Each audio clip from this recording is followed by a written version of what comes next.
Now, Chelsea, I know we're used to the doom and gloom kind of fringy minis coming from me. I tend to think of them not as doom and gloom or pessimistic, but just information that needs to be conveyed, Yeah. which is like the one topic I have. I think this one is less doomy and gloomy, but there may be an implication of doom gloom stuff in it. So let's just go into this. I'm not quite sure how to take that. Yeah, we'll see. We'll see what you think when we're done. Okay. So this comes from the BBC. It was published on July 22nd, 2024, written by Victoria Gill.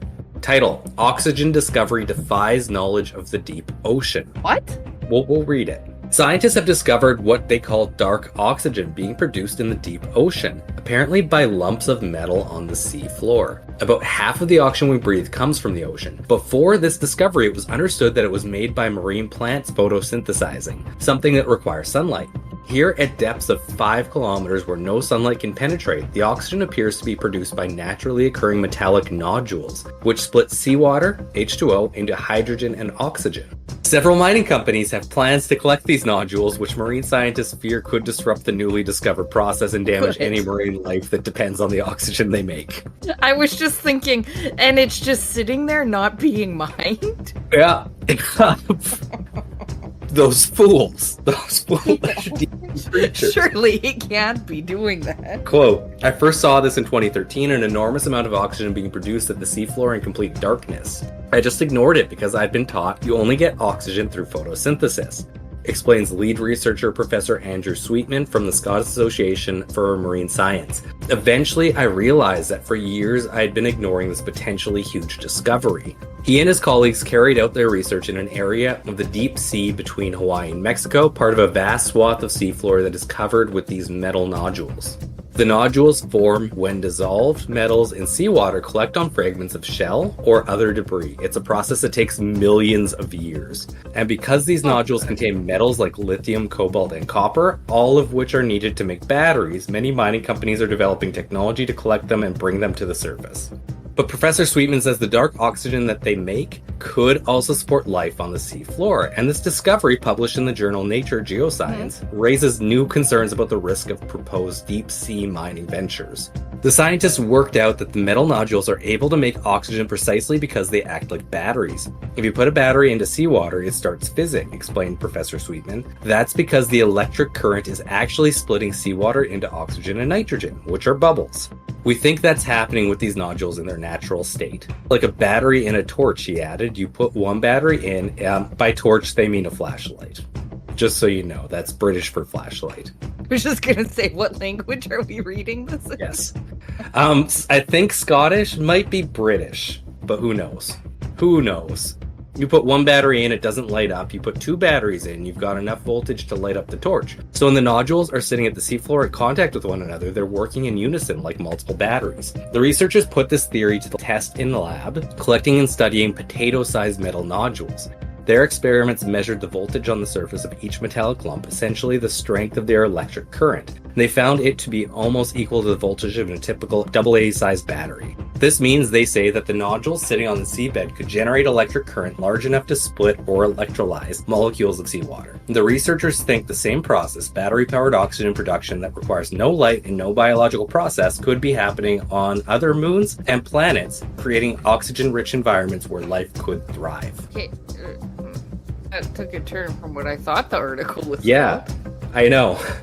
They've really not talked about the mining at all. I know. I thought it was going to be about mining. The Clarion-Clipperton Zone, where the discovery was made, is a site already being explored by a number of seabed mining companies, here we go, which are developing technologies to collect the nodules and bring them to a ship at the surface. The U.S. National Oceanic and Atmospheric Administration, NOAA, has warned that the seabed mining could, quote, result in destruction of life and the seabed habitat in the mined areas, end quote.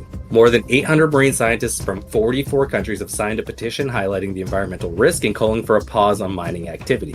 New species are being discovered in the deep ocean all the time, and it is often said that we know more about the surface of the moon than we do about the deep sea. And this discovery suggests that the nodules themselves could be providing the oxygen to support their life. Professor Murray Roberts, a marine biologist from the University of Edinburgh, is one of the scientists who signed the seabed mining petition, and quote, "There's already overwhelming evidence that the strip mining deep sea nodule fields will destroy ecosystems we barely understand," he told the BBC News. "Because these fields cover such a huge area of our planet, it would be crazy to press ahead with deep sea mining knowing they may be a significant source of oxygen production. I don't see this study as something that will put an end to mining," said Professor Sweeman. No. "But we need to nothing explore it could in stop greater detail, and we need to use this information and the data we gather in future if we are going to go into the deep ocean and mine it in the most environmentally friendly way possible." That's the article. Yes, we still must mine it. Yeah. It's kind of sad that he's just like resigned himself to it's gonna get mined. So I guess like we'll try to do it responsibly, I guess. And no one's gonna stop this. Mm. I do have a few thoughts. Did take a twist in there about the implications about life elsewhere. Yeah, just kind of offhanded suggestions of like, yeah, you actually could very easily get oxygen in oceans without photosynthesis. Which is crazy because, yeah, that does have implications for other planets that have oceans. But my thoughts on this. I would say generally as a rule that like everything in nature has a purpose. I don't think anything really happens in nature without a purpose. Everything kind of balances each other out. Well, like you that. say For the that. We've most gone part. through like what, 5 mass extinctions, 6 mass extinctions? I can't remember which, but it's kind of because nature serving a doesn't purpose. inherently balance itself. So you end up with huge issues.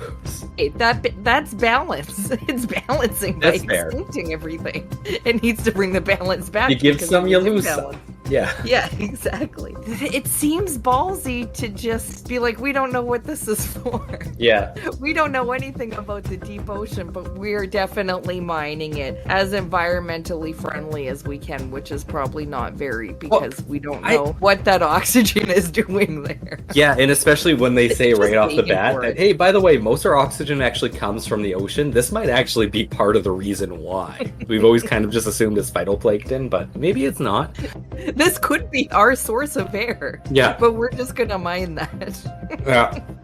It kind of bothers me a little bit. They didn't reach out to any of the companies who are mining to see what their position is on this. It probably doesn't matter because they're the mining companies and it's Yeah. gotta be done. Yeah, well, yeah, that's probably what they said in there. Or the company pushed this aside as inconvenient or something like that. Oh yeah, yeah. But yeah, that's a huge discovery. The fact that it's not just photosynthesis that's creating oxygen in our environments, and we're also just gonna do some shit with it. So yeah, we need batteries, not for making oxygen, for I don't know, moving around go-karts or something like that. I feel like this is on par for your regular type of episode because I'm feeling uncomfortable about this. But it started with a new scientific breakthrough, which was fun.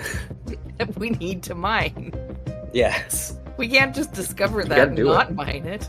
No. It's like an itch you need to scratch. You gotta mine. Yeah, you gotta mine. You can't Anyhow, not do it. you guys, you go have fun mining whatever it is you mine for the next 48 you can't hours. not Do mine. it responsibly, at least a reasonable amount responsibleness, and we'll see you back here. Bye. Bye.